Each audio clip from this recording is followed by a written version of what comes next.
To Write Love on Her Arms. And, thank you guys. I have the great privilege tonight of introducing a band from San Diego called Switchfoot.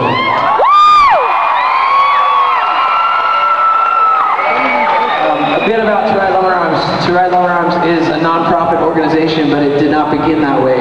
We basically tried to tell a story, we tried to help a friend, we tried to invite some people into that story. And basically this began a couple hours north of here in Orlando 2 years ago.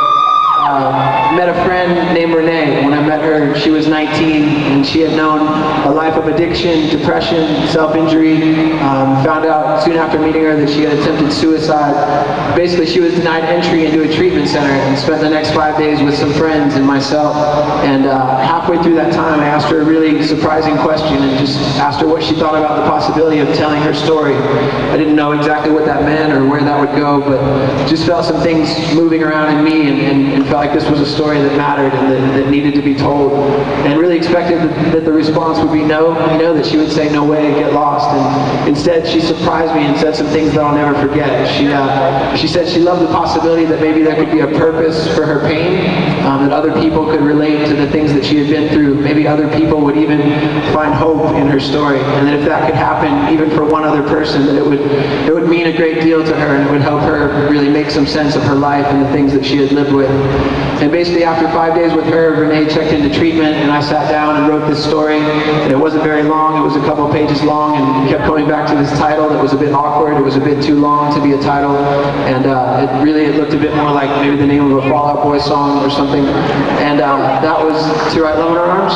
And really the phrase, it was a goal. It was the idea of believing something better for our friend's life, an idea of believing something better for her identity, and believing something in the face of a lot of lies that I think that she had bought into. And so we had this idea that this story was going to be called To Write Love on Her Arms. And then we realized that there needed to be more than a story, that treatment was going to cost money, and the money had to come from somewhere. And so we had this idea to print some t-shirts and try to sell some t-shirts among our community in Orlando. And we wanted the t-shirts to have a home, we wanted the story to have a home, and so we made a MySpace page. And basically it was a little over two years ago. I was actually at a sold-out Switchfoot show at FAU, and maybe some of you. And the first box of these shirts shows up, and I'm standing next to John Foreman, and we open up this box, and we're kind of smiling, and we're excited, and we pull out the first shirt, and John says, "Hey, would it be okay if I wore this on stage tonight?" And I played it really cool, and I said, "Yeah, John, that would be okay." And, not a marketing genius or anything, but figured that was a good idea. And so John wears this shirt, and halfway through the Switchfoot set, he says, "Hey, I'd love for you guys to check out To Write Love on Her Arms. You can learn more about it on the internet." And I felt like the internet was a big place, and so it would have been helpful if John could narrow it down a bit. But he left it at that, and so I felt like that was nice, but it wasn't quite enough. And basically went home that night and checked the MySpace, and really getting to the heart of the matter, there was messages and comments from all these people that had been at the show, and these were people that we had never met, and they didn't live in the same town as us.